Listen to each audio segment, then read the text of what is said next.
Bonjour à tous, j'espère que vous allez bien. Bienvenue pour ce nouveau numéro de l'Exo de Colle, aujourd'hui numéro 134. Et pour ce numéro, je vous propose d'explorer une notion dont vous avez entendu parler depuis bien longtemps, depuis la seconde en fait, que vous manipulez probablement à tour de bras à travers des exercices d'analyse ou d'algèbre, mais dont vous n'avez pas forcément exploré une abstraction algébrique possible de cette définition. J'ai nommé les valeurs absolues sur un corps. Et plus précisément ici, on va étudier une sous-famille de valeurs absolues sur le corps des rationnels. L'énoncé précis du jour est le suivant. On veut déterminer les valeurs absolues dites ultramétriques sur le corps des rationnels. Et qu'est-ce que sont ces valeurs absolues? Ce sont donc des applications qui vont de Q vers R+, et qui satisfont à ces différents axiomes. Tout d'abord, ça doit être une valeur absolue, et donc ça doit satisfaire à ces 3 points que vous voyez ici. Et en plus de ça, ça doit être ultramétrique, donc on doit satisfaire à cette dernière propriété. Première chose que j'aimerais dire, cet exercice, c'est un exercice qui pourrait très bien s'attaquer en première année de classe préparatoire. Oui, vous m'avez bien entendu, ça peut s'attaquer en première année de classe préparatoire. En effet, le bagage qu'il vous faut pour attaquer cet exercice, c'est vraiment un bagage d'arithmétique. Ça va être hyper important pour la résolution. Et également un petit bagage sur les morphismes de groupe. Ça aussi, ça pourrait être assez utile. Mais vraiment, le plus gros du bagage qu'il faut avoir, c'est de l'arithmétique. Il faut vraiment avoir un bon bagage d'arithmétique pour pouvoir appréhender cet exercice et aussi l'apprécier. Je conseillerais tout de même d'attaquer cet exercice plutôt en deuxième année de classe préparatoire. Encore une fois, question de recul, ça peut être sympa d'avoir fait déjà quelques exercices avant d'attaquer celui-ci. Bien, alors cet exercice vous propose de manipuler la notion de valeur absolue. Donc les valeurs absolues sur un corps, c'est exactement la définition que je vous ai donnée là. Remplacez juste les rationnels par n'importe quel corps quelconque. Vous avez un morphisme qui va du corps quelconque vers R+, et qui doit satisfaire à ces différentes propriétés. Vous noterez que parmi ces propriétés, il y en a quelques-unes qui devraient vous parler, notamment si vous avez vu les normes sur un cas espace vectoriel, car en effet, les deux premières qui sont ici, ce sont des propriétés liées aux normes. Vous avez la séparabilité et vous avez l'inégalité triangulaire. Celle-ci, c'est pas vraiment lié aux normes, puisque pour les normes, on peut éventuellement demander une sous-multiplicativité. Donc ça, ce sont ce qu'on appelle les normes d'algèbre, par exemple. Donc ici, on va demander à avoir inférieur ou égal, mais on ne demande pas nécessairement à avoir égalité. Ici, pour les valeurs absolues, on demande véritablement une égalité. Vous pouvez vous amuser à vérifier que si vous remplacez les rationnels par les réels, vous avez en effet la possibilité de vérifier que votre valeur absolue, la valeur absolue que vous connaissez bien pour les réels, fonctionne bien. Vous avez toutes ces propriétés qui sont satisfaites.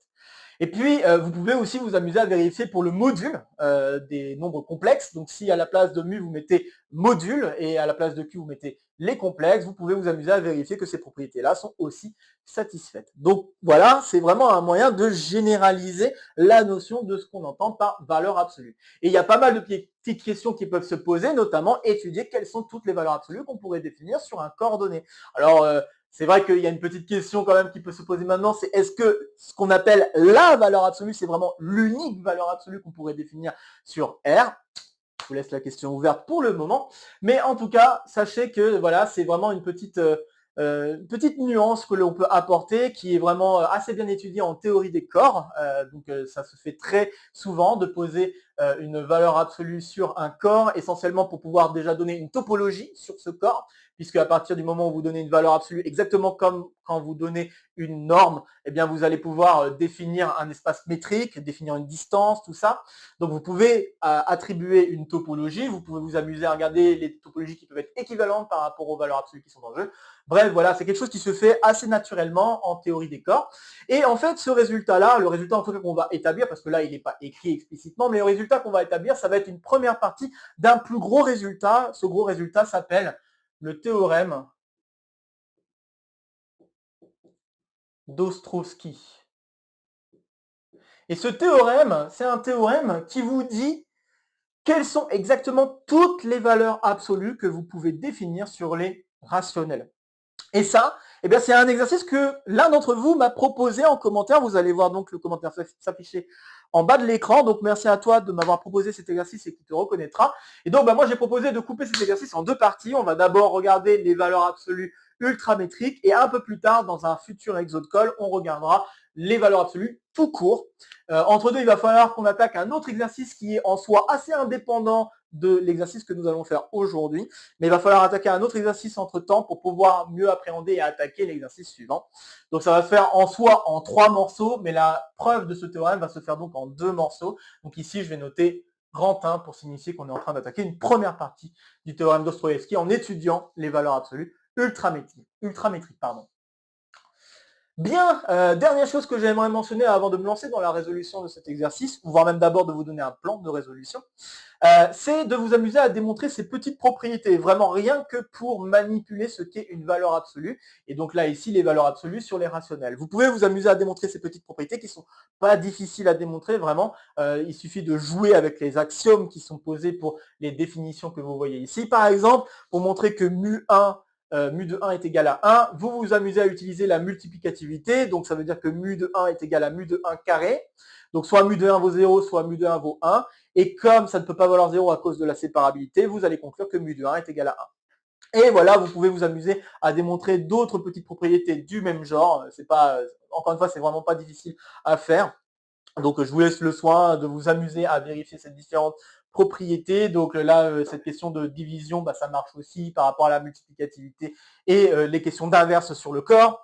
Voilà, la question de la valeur absolue, comme quoi ça se passe bien avec le fait de prendre le symétrique, donc faire un -1 devant.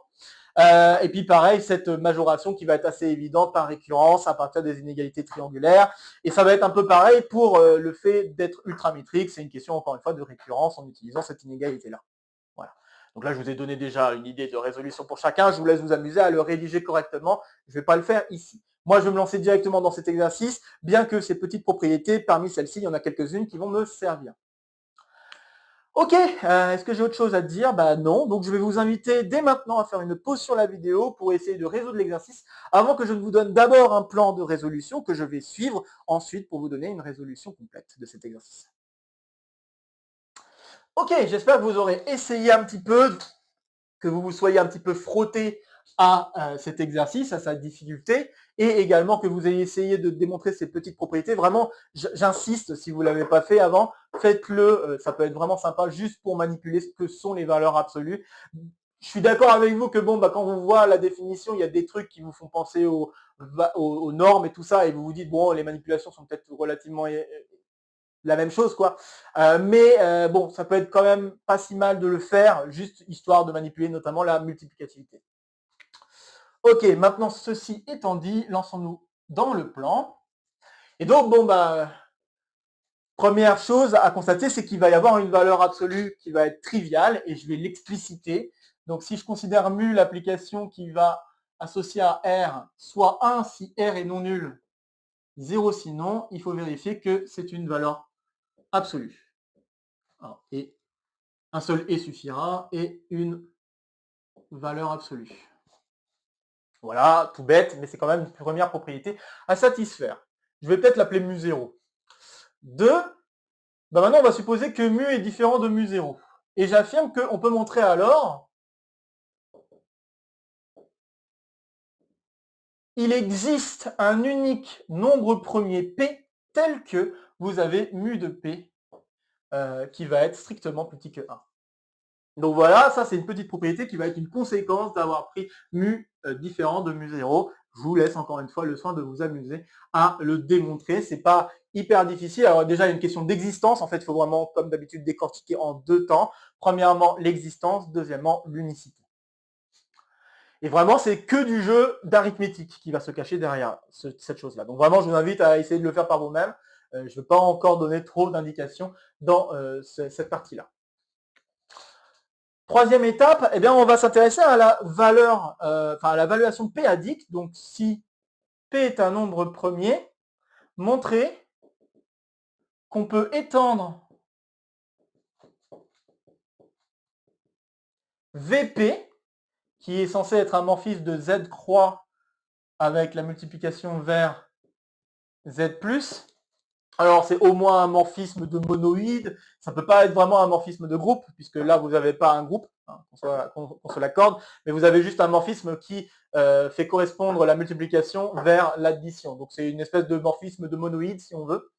Donc on peut étendre cette fonction si vous voulez même pas vous poser la question sur une question de morphisme, montrer qu'on peut étendre cette chose-là de manière unique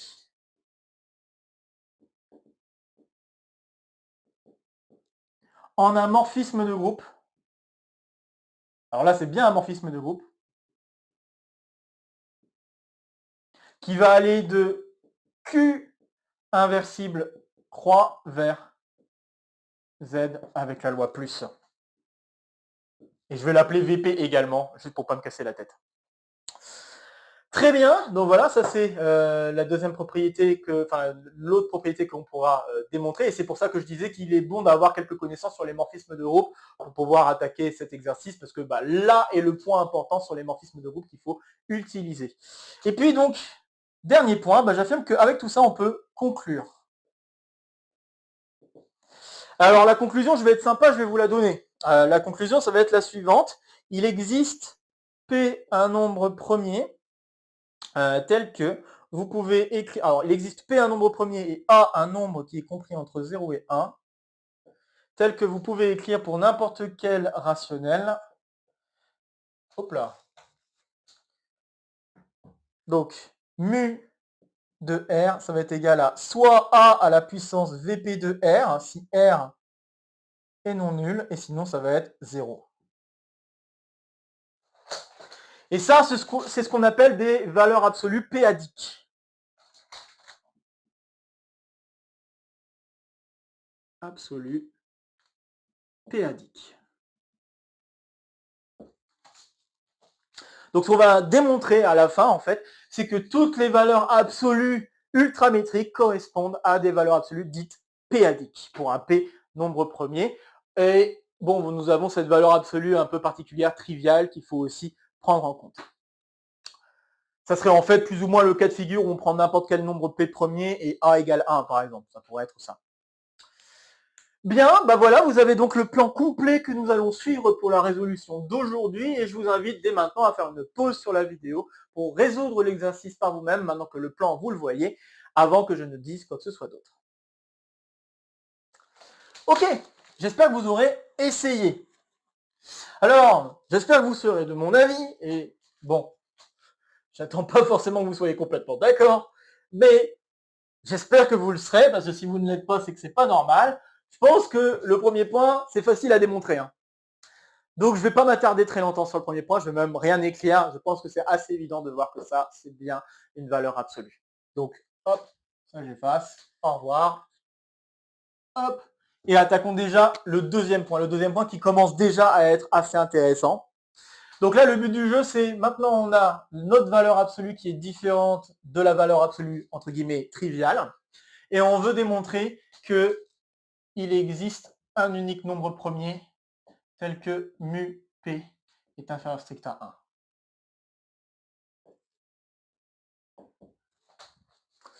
Alors, comment on peut démontrer ça? Déjà, on sait que mu est différent de mu 0. Et on sait également, comme on est ultramétrique, que pour n'importe quel entier naturel, nous avons cette inégalité-là qui doit être satisfaite. Alors, si on commence à s'amuser à considérer un rationnel, donc on sait que mu 0 est différent de mu. Donc déjà, on sait qu'il existe, donc, comme mu est différent de mu 0, on sait qu'il existe un rationnel tel que mu de R, que je ne fasse pas de bêtises, mu de R est donc inférieur, alors pas inférieur égal à 1, parce que ça je ne le sais pas encore, mais est différent de 1.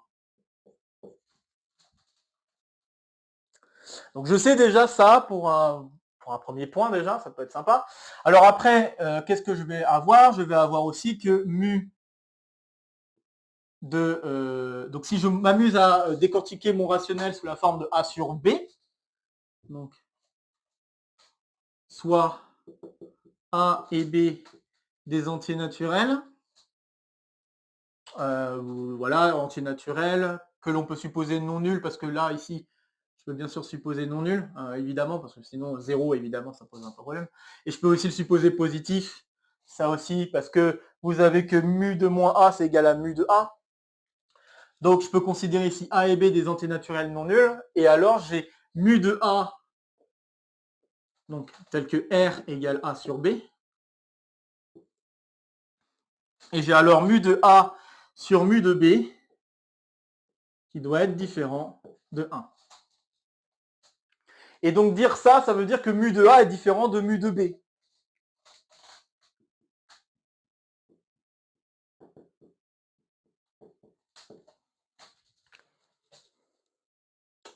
Ok, donc ça c'est cool, très bien. Alors maintenant, si on sait qu'on a cette propriété-là, bah, j'affirme que ça veut dire alors que l'un des deux devrait être inférieur strict à 1. Donc, cela implique qu'au moins un des deux est inférieur strict à 1. Bah oui, parce que vous savez que les deux sont inférieurs ou égal à 1. D'accord? Vous savez déjà que mu A et mu B sont tous deux inférieurs ou égal à 1. Donc si vous avez, soit les deux sont différents de 1, et dans ce cas-là, vous avez gagné. Vous avez bien un entier pour lequel vous êtes inférieur strict à 1. Sinon, il y en a un des deux qui peut valoir 1, mais l'autre ne peut pas valoir 1 à cause de l'inégalité que je viens d'écrire. Donc, on conclut alors que nous avons forcément l'un des deux qui doit être strictement plus petit que 1. C'est vraiment tout bête comme raisonnement. C'est presque du principe de tiroir et chaussettes, presque, à peu de choses près. Mais voilà, c'est pas très difficile à vérifier. Donc maintenant qu'on sait ça, j'affirme qu'on peut montrer qu'il existe bien un nombre premier pour lequel on est inférieur strict à 1. Donc maintenant, on sait qu'il existe. Donc maintenant, nous savons qu'il existe, je vais l'appeler M, un entier M naturel non nul, tel que mu de M est inférieur strict à 1. Alors j'affirme qu'on peut montrer qu'il existe un nombre premier. Alors si M n'est pas premier, on peut écrire M comme étant égal à K fois L, si on veut, avec K et L, tous deux des entiers naturels non nuls. K et L, tous deux des entiers naturels non nuls. Ça c'est bon. Tous deux des entiers naturels non nuls, et on peut même préciser supérieur ou égal à 2. Et qu'est-ce que nous allons avoir? Nous allons avoir que mu de M, c'est égal à mu de K fois mu de L par la propriété de multiplicativité. Or, mu de M, on sait qu'il est inférieur strict à 1, et les deux nombres qui sont ici sont nécessairement inférieurs ou égal à 1. Donc ça veut dire quoi? Ça veut dire que l'un des deux facteurs doit être inférieur strict à 1. Donc, ainsi, l'un des deux facteurs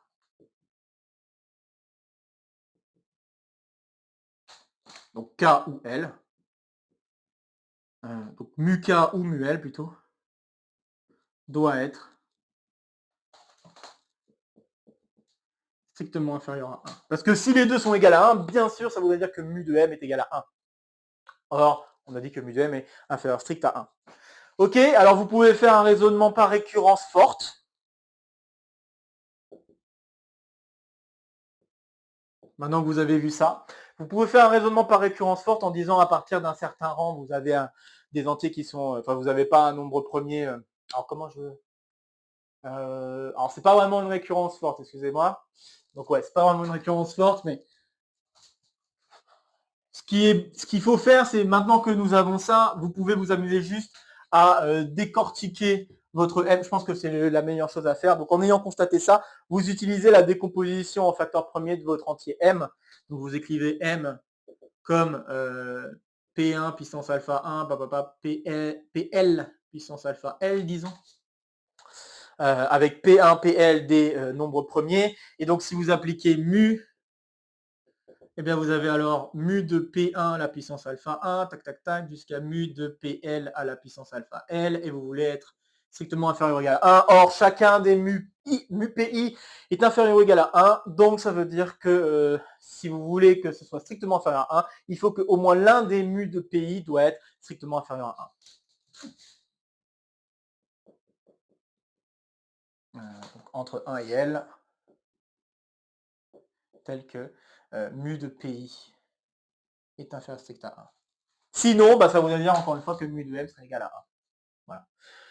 Donc voilà, là j'ai fait le raisonnement en disant que se passe-t-il si vous avez des facteurs qui ne sont pas, que votre M n'est pas un nombre premier et que vous avez donc des facteurs qui sont en jeu. Vous pouvez prendre l'un des deux facteurs et voir que l'un de ces deux facteurs doit être inférieur strict à 1 en valeur absolue. Donc ici, vous faites juste la décomposition en facteur premier et vous allez conclure ce nombre premier, l'existence de ce nombre premier. Donc là, on vient de démontrer qu'il existe bien un nombre premier P tel que la valeur absolue de ce nombre premier est inférieure strict à 1. Maintenant, reste à montrer l'unicité.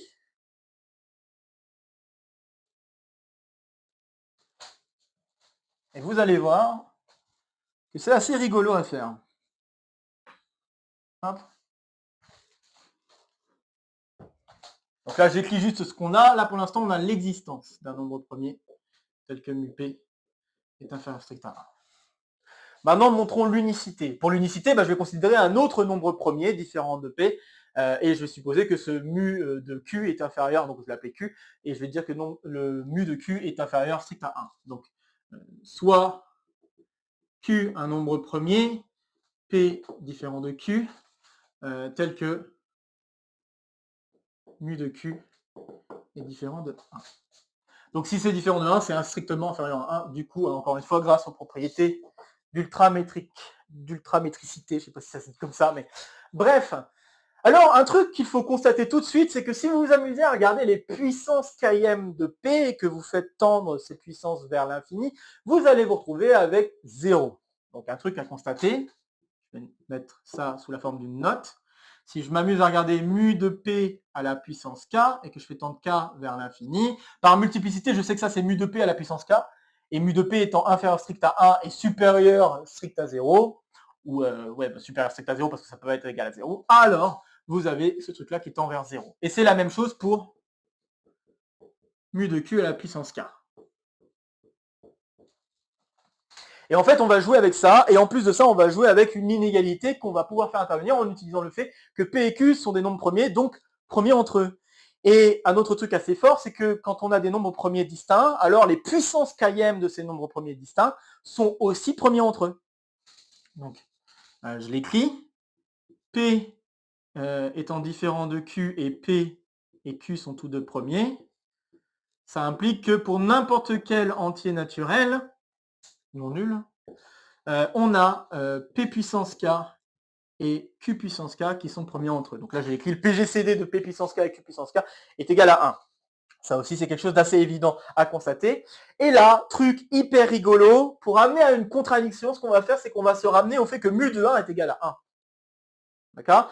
Et ce qu'on va faire, c'est qu'on va majorer mu de 1 par rapport à mu de P puissance K et mu de Q puissance K. Comment on va faire ça? Eh bien, ce qu'on va faire, c'est qu'on va utiliser la relation de Bézout. Et c'est ça que je trouve assez joli. On va chercher à utiliser une relation de Bézout. Donc, en effet, relation de Bézout, donc par Bézout, nous avons la chose suivante. Il existe U indice K et V indice K des entiers relatifs tels que U indice K P puissance K plus V indice K Q puissance K est égal à 1. Et maintenant que j'ai ça, je peux appliquer la valeur absolue. Et donc je vais avoir mu de 1 qui est égal à 1, qui est égal à mu de UK P puissance K plus VK Q puissance K.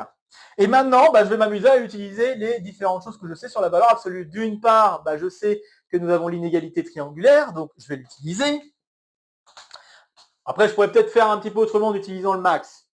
C'est vrai, mais là, je peux m'amuser à le faire directement sans utiliser le max. En fait, le fait que ce soit ultramétrique et l'utilisation du fait que c'est ultramétrique est vraiment cachée dans le fait qu'on a déjà ça. Puis qu'on a réussi à montrer ça.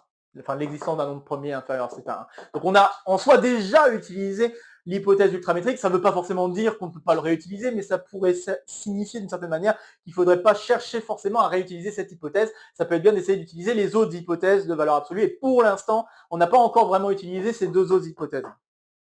Donc c'est ce que je vais faire maintenant. Donc nous avons ces deux choses-là. On sait que c'est inférieur ou égal alors à mu de UK. Alors j'utilise à la fois inégalité triangulaire qui me dit que c'est mu de UK P puissance K plus mu de VK Q puissance K. Et ensuite j'utilise la multiplicité pour pouvoir dire qu'on a mu de UK fois mu de P puissance K, etc. Donc je vais écrire mu de UK fois mu de P à la puissance K plus mu de VK mu de Q à la puissance K. Et là, c'est ce qui est assez joli. On a déjà démontré que pour n'importe quel entier naturel non nul, on a un truc qui est inférieur ou égal à 1. Et de plus, on sait que mu d'un nombre négatif, c'est mu du nombre positif associé. Donc, Bah, ça veut dire que mu de UK et mu de VK, qu'ils valent 0 ou qu'ils valent pas 0, ils sont tous deux inférieurs ou égal à 1. Donc ça, je peux majorer, puisque de toute façon, ça, c'est des nombres positifs aussi. Je peux majorer alors par mu de P à la puissance K plus mu de Q à la puissance K. Et là, bah, c'est magnifique. Vous avez mu de 1 qui vaut 1, et vous saviez déjà que mu de P puissance K et mu de Q puissance K tendent tous deux vers 0 quand K tend vers l'infini. L'inégalité que je viens d'écrire là est valide pour n'importe quel K entier naturel non nul. Donc vous pouvez vous amuser à faire tendre K vers l'infini, et ce truc-là va tendre vers 0. Donc ça voudrait dire que mu de 1 serait inférieur à n'importe quel nombre aussi proche de 0 qu'on souhaiterait. C'est donc une contradiction. Joli quand même. Donc voilà, on a une très jolie contradiction qui nous dit qu'on ne peut pas avoir un autre nombre premier pour lequel mu p est inférieur, enfin pour lequel mu du nombre premier est inférieur strict à 1. Ainsi, on a bien démontré l'existence et l'unicité. Très joli, je trouve. Bien, alors attaquons maintenant la troisième partie qui ne va pas être très très longue. Hop. Face.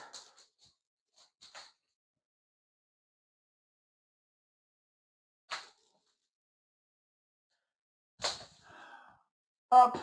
C'est vrai que j'ai même pas écrit résolution, tiens. Bah, je vais l'écrire. Hop. Donc troisième partie. Donc dans cette troisième partie, ce que je vous propose, c'est d'étendre l'application valuation p-adique sous la forme d'un morphisme de groupe qui va de Q croix avec la loi fois vers Z avec la loi plus. Alors, bah, si on devait chercher à l'étendre, il faut juste se poser la question, mais comment doit fonctionner ce morphisme? Ça peut être un peu bête à dire, mais il faut se poser la question comment doit fonctionner ce morphisme. Donc si phi, qui va donc de Q croix avec la loi fois vers Z plus est un morphisme,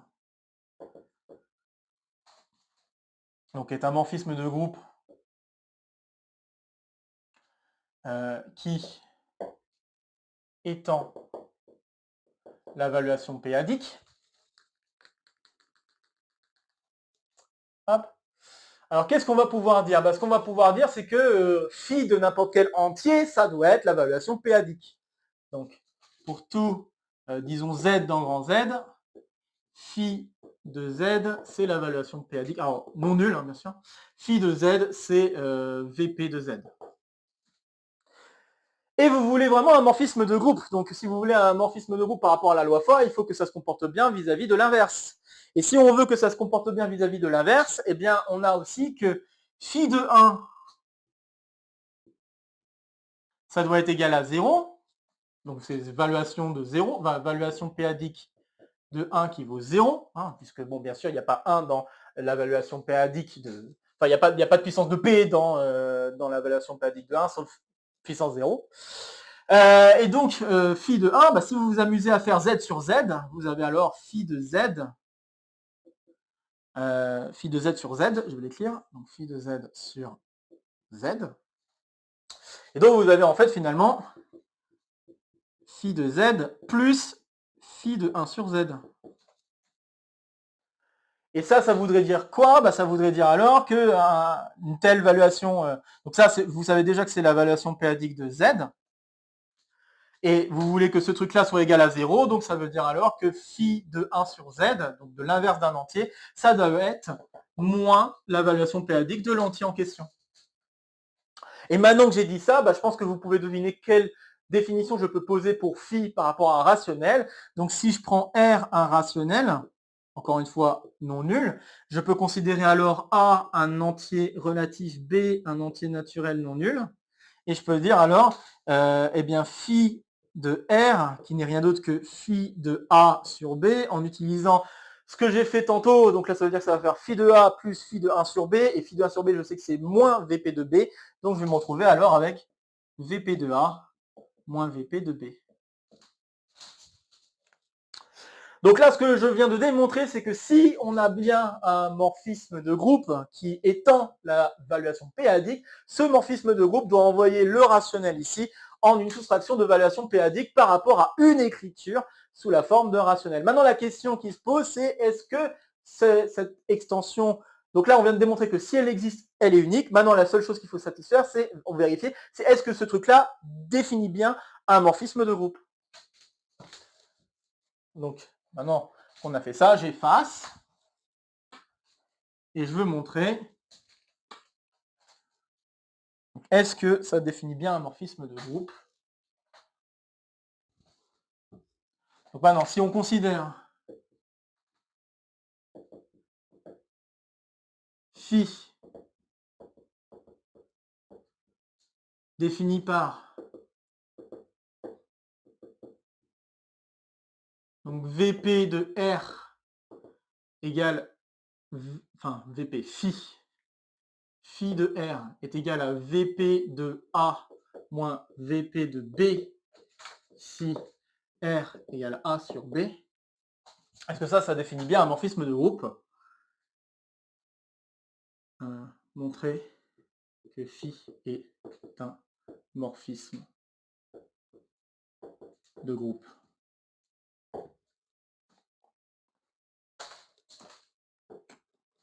Ok.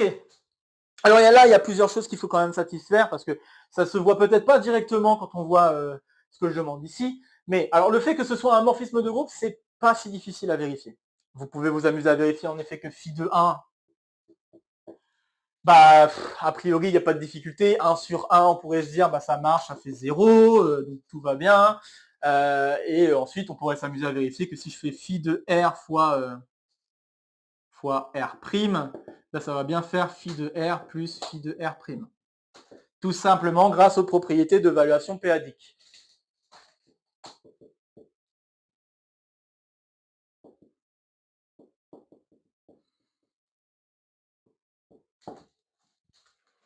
Donc ça, j'affirme que c'est pas dur à vérifier. Par contre, un truc qui n'est peut-être pas encore très bien vérifié, c'est est-ce que notre application est bien définie? Ben oui, parce que là, je suis en train de décrire phi de R en fonction de valuation péadique qui font intervenir une écriture en fraction. Il peut y en avoir plusieurs. Donc, il faut vérifier, est-ce que si j'ai deux écritures fractionnaires de mon rationnel, est-ce que je vais l'envoyer vers la même chose? Donc, vérifier que c'est un morphisme de groupe. Ok, mais est-ce que phi est bien défini? Attention! Parce que là, d'après la définition que je viens de poser, cela semble dépendre de l'écriture fractionnaire que je prends. Mais on va voir très vite que non, ça ne dépend pas de ça. Donc en effet, si j'ai mon rationnel qui s'écrit U sur V et A sur B, avec U, A, deux éléments, on peut dire pour l'instant des entiers relatifs. On pourrait prendre des entiers relatifs dans les deux cas, hein, ça ne changera absolument rien. Mais donc entiers relatifs et V, B des entiers naturels non nuls. Allez, on va prendre des entiers relatifs, on va pas s'embêter.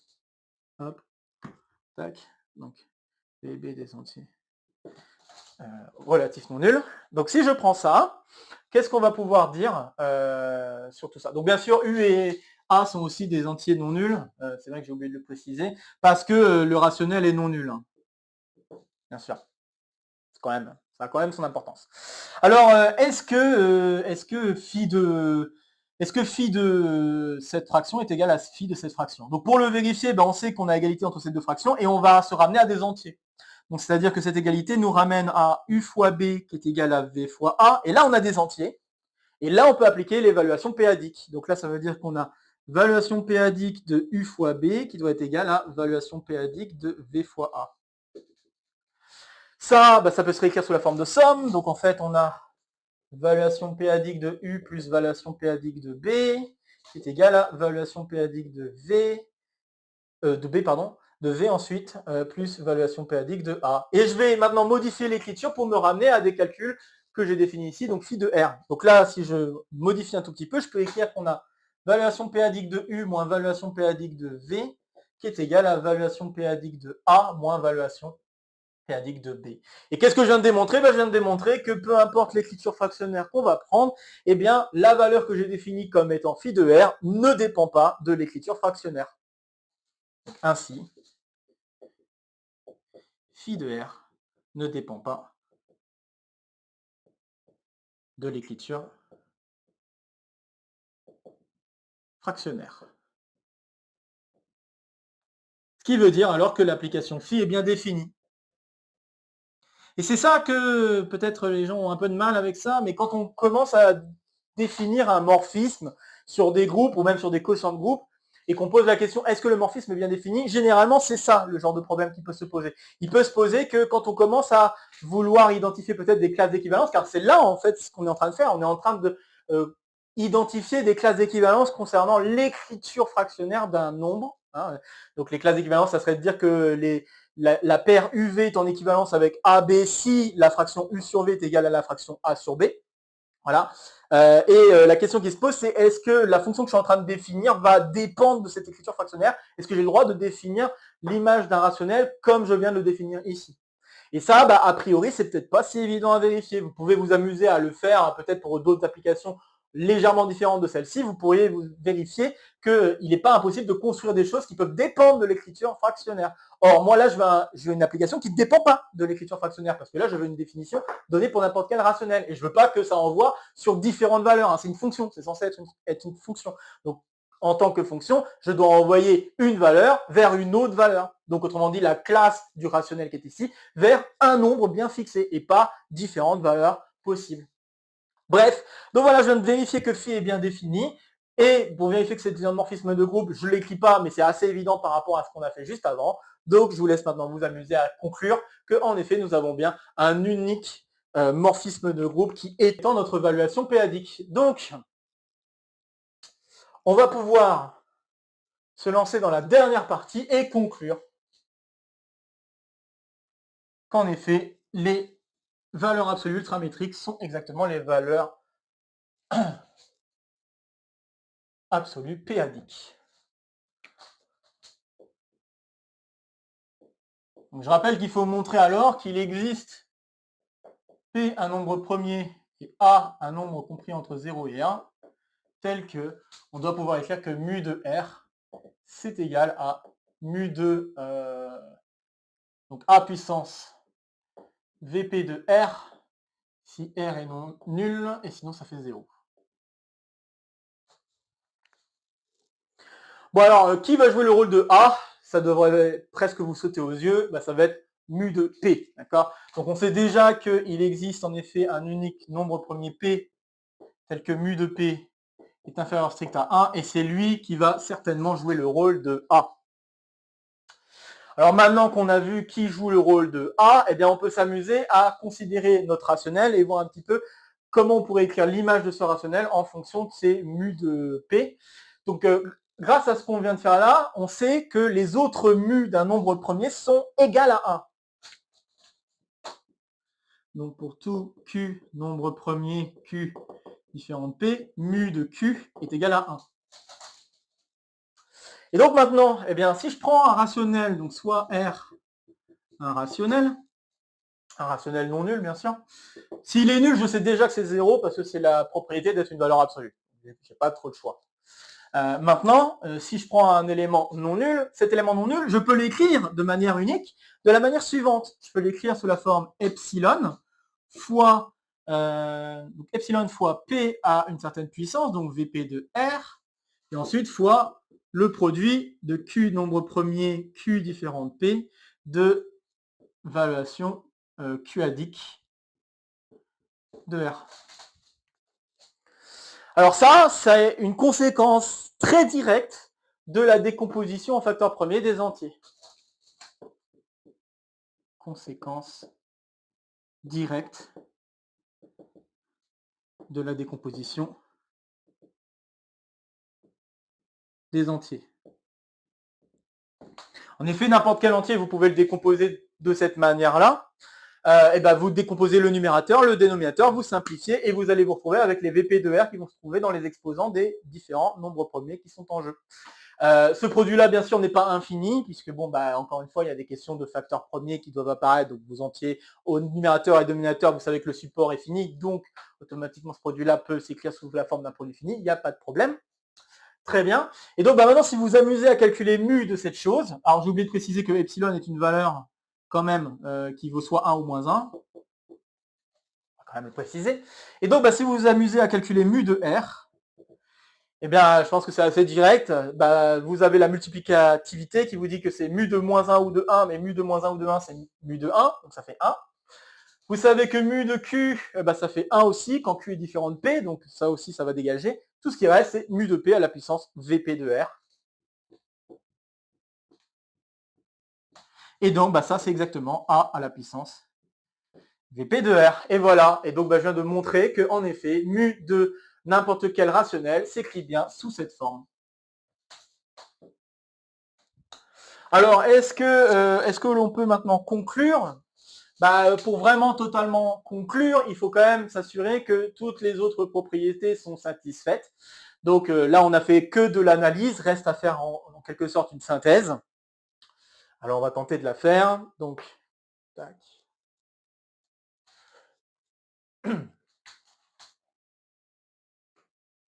Hop. Alors, synthèse.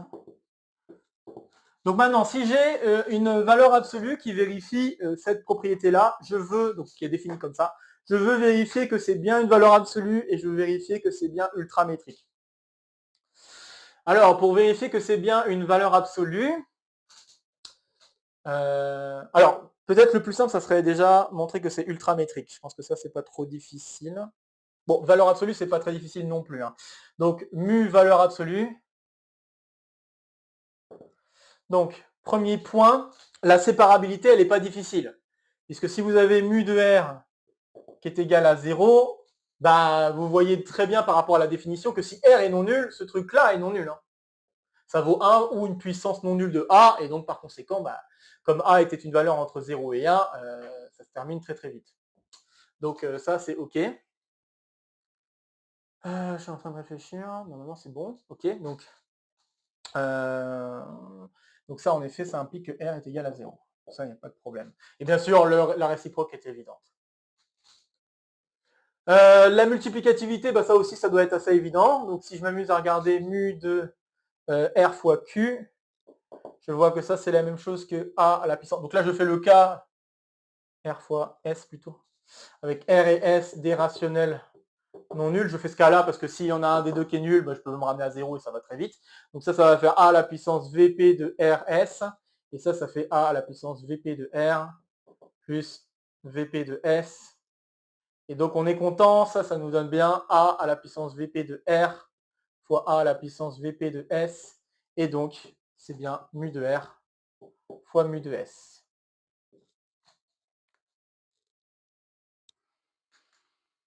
OK. Alors, je suis en train maintenant de réfléchir. Donc si on voulait regarder qu'en est-il de mu de R plus S.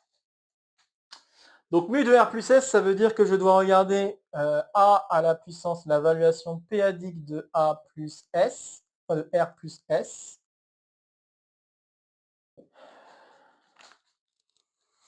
Alors, est-ce que c'est facile à vérifier que ce truc-là est... Donc là, moi, j'aimerais bien démontrer que c'est inférieur ou égal à la valuation, donc au max de A à la puissance Vp de R et A à la puissance Vp de S.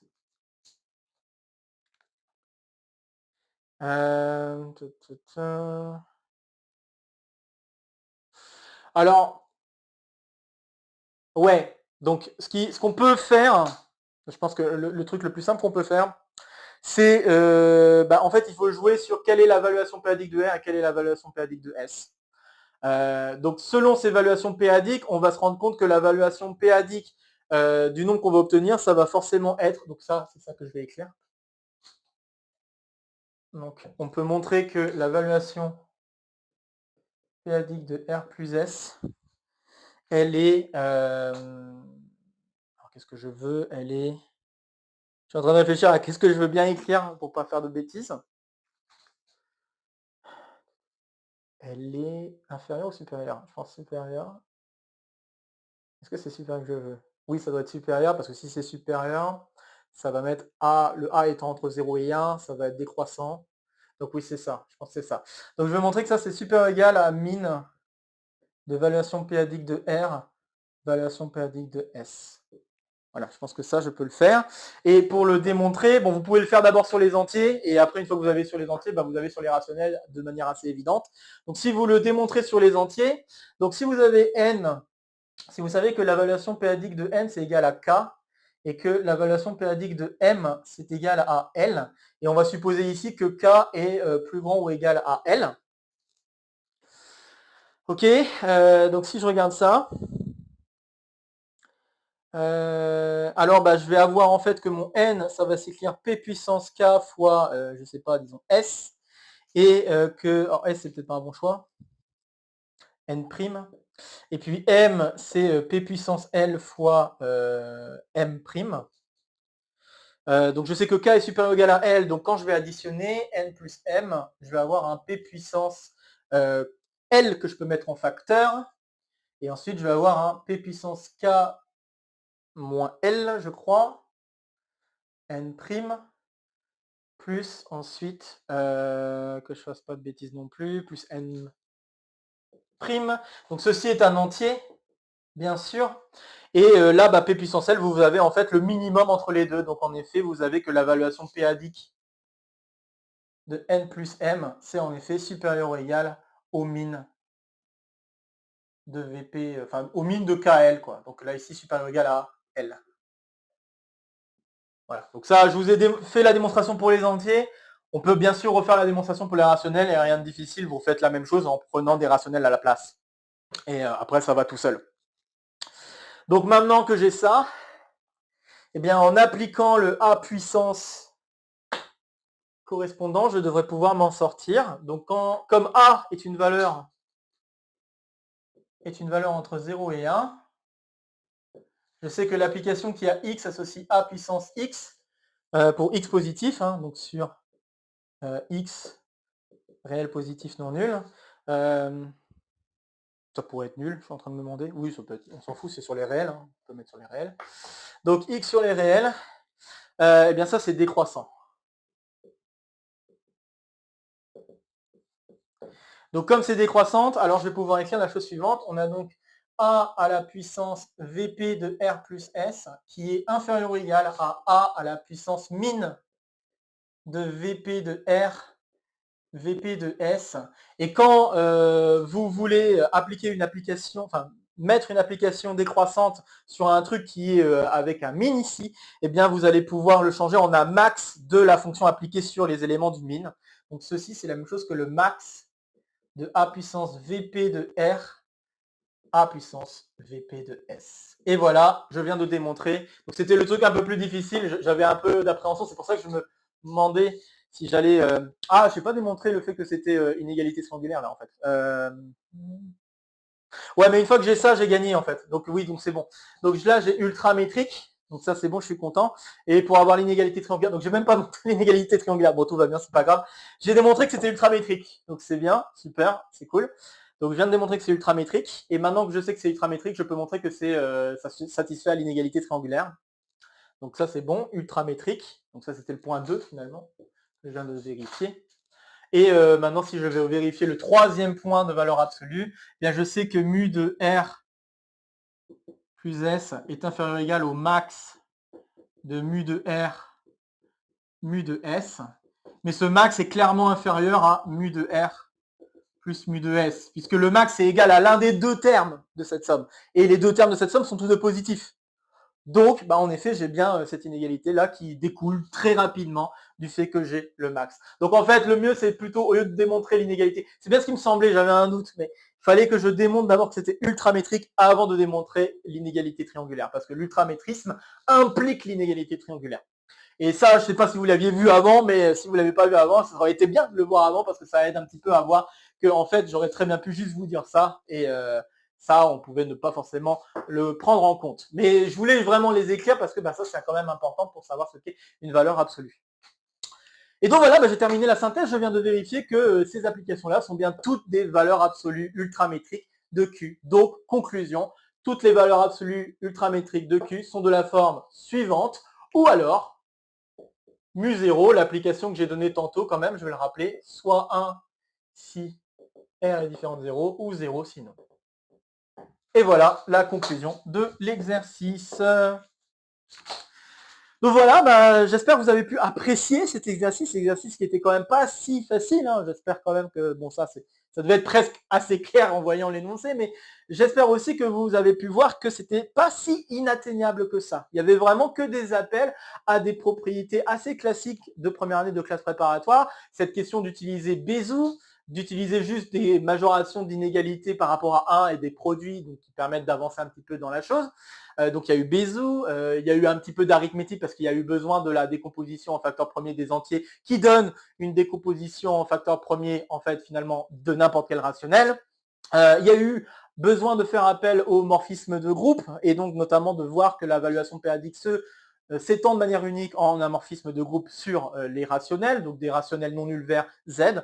Et puis une fois tout ça fait, en rassemblant tout ça ensemble, on pouvait conclure en effet que notre mu de R était de cette forme-là. Ça, c'est ce que l'analyse nous amène. Et après, il faut quand même vérifier est-ce que ces applications-là sont bien toutes des valeurs absolues, parce qu'il n'est pas impossible qu'à la fin, il y a peut-être encore des restrictions à ajouter sur A ou sur le nombre premier à considérer. Et là, il se trouve que non, j'ai rien d'autre à ajouter. Toutes les propriétés sont à satisfaire. Remarquez juste qu'il fallait d'abord vérifier que notre application était ultramétrique avant de montrer qu'elle vérifiait l'inégalité triangulaire, puisque ultramétrique impliquait inégalité triangulaire. Bien, donc il nous reste 2 exercices à aborder en tout cas pour essayer d'amener ce gros théorème d'Ostrowski, théorème qui donc permet d'obtenir toutes les valeurs absolues sur Q. Il y a un petit exercice entre deux qui pourra donc s'attaquer complètement indépendamment de l'exercice qu'on vient de faire aujourd'hui. Et enfin, il y aura le dernier exercice que l'on abordera peut-être dans 2 ou 3 exos de colle. Je ne sais pas encore exactement comment je vais agencer tout ça. Mais bref, ça sera un très joli exo de colle dans lequel on fera appel à ce résultat-là et donc on n'aura pas besoin de repasser à travers la preuve qu'on vient de faire là. Et ensuite, on attaquera les autres valeurs absolues qui ne sont pas ultramétriques. Et donc, on verra bien quelles autres valeurs absolues on pourrait avoir sur les rationnels. Bref, donc comme d'habitude, n'hésitez pas à partager la vidéo si vous connaissez des camarades qui pourraient être intéressés par cette vidéo ou par le contenu de la chaîne de manière plus générale. N'hésitez pas à laisser en commentaire vos questions, vos remarques, vos retours concernant cet exercice. Ici, ça sera pour me soutenir. Ici, ça sera pour vous abonner. N'oubliez pas d'activer la clochette. De nouvelles vidéos vont se proposer à vous pour continuer à faire le tour de la chaîne. Et sur ce, je vous retrouve très vite pour de prochaines aventures mathématiques. Portez-vous bien et à très bientôt. Salut à tous!